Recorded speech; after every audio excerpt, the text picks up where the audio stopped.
Hundreds more injured, and now it appears that Azerbaijan, which is seeking full control of Nagorno-Karabakh, and the Armenians who inhabit part of it have agreed to a ceasefire.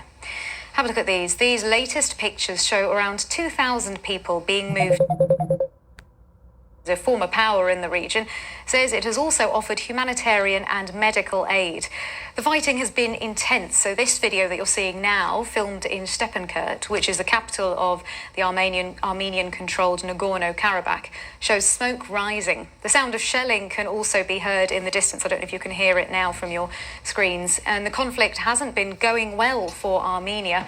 The government has warned of large-scale unrest. This protest that you can see on your screens now took place on Tuesday evening outside the government building in the capital, Yerevan.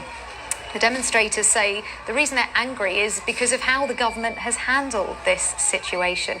Our reporter Nikki Schiller has been looking at the history of the conflict in Nagorno-Karabakh. Nagorno-Karabakh is at the heart of one of the world's longest-running conflicts. But where is it? Well, as you can see, it is landlocked and lies in the mountainous South Caucasus region. The territory is internationally recognised as part of Azerbaijan, but many ethnic Armenians live there and for decades have wanted to be part of neighbouring Armenia. Now, Azerbaijan is mainly Muslim, Armenia predominantly Christian, with different languages and alphabets. Now, the two countries were part of the old Soviet Union, but when that fell apart in the late 80s and early 90s, tensions over Nagorno-Karabakh escalated. Now, these are pictures from the First Karabakh War. It was between 1992 and 94.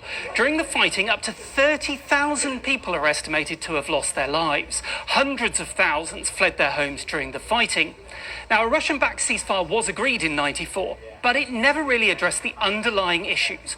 And what followed was a simmering stalemate, punctuated by armed clashes. Now, over a decade later in 2008, these Russian-mediated talks ended in Azerbaijan and Armenia signing an agreement aimed at resolving the dispute. But again, that fell apart. In 2020, another war broke out. Azerbaijan launched an offensive that recaptured territory around Karabakh. But thousands of soldiers again on both sides were reported to have been killed in the 6 weeks of fierce fighting. Another truce was agreed, and that was to be monitored by Russian peacekeepers. They were also to ensure the safe passage of an area known as the Lachin Corridor. That connects Nagorno-Karabakh to Armenia. But Moscow's attention was diverted by its invasion of Ukraine. Tensions were once again raised, and for the past 9 months, Azerbaijan has imposed an effective blockade on that route. On Tuesday, the Azerbaijani army launched an offensive, and now ethnic Armenian forces say they've agreed Russian terms for a ceasefire. That was Nikki Schiller there in the newsroom, but let's speak now live to Anushka Kirkjian, who's director of the consultancy Songhai Advisory. Thank you so much for joining us, Anushka. So the ceasefire that Nikki mentioned there in that report, how surprised are you that it came a mere 24 hours after the offensive began, and how confident do you feel that it is a real ceasefire when we know we've already heard explosions just a matter of hours after it came into effect?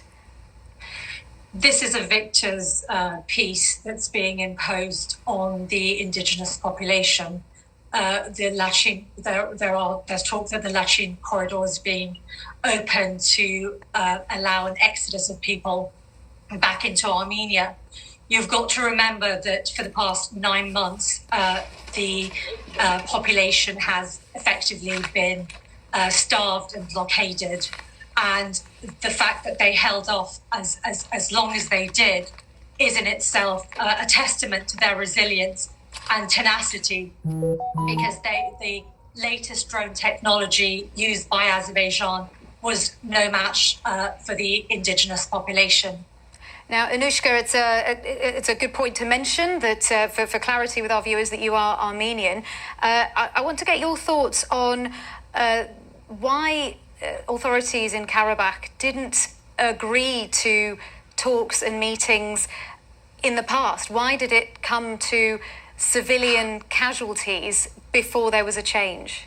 Sure, that's a good question. Armenia is now paying the price for overtures towards the West.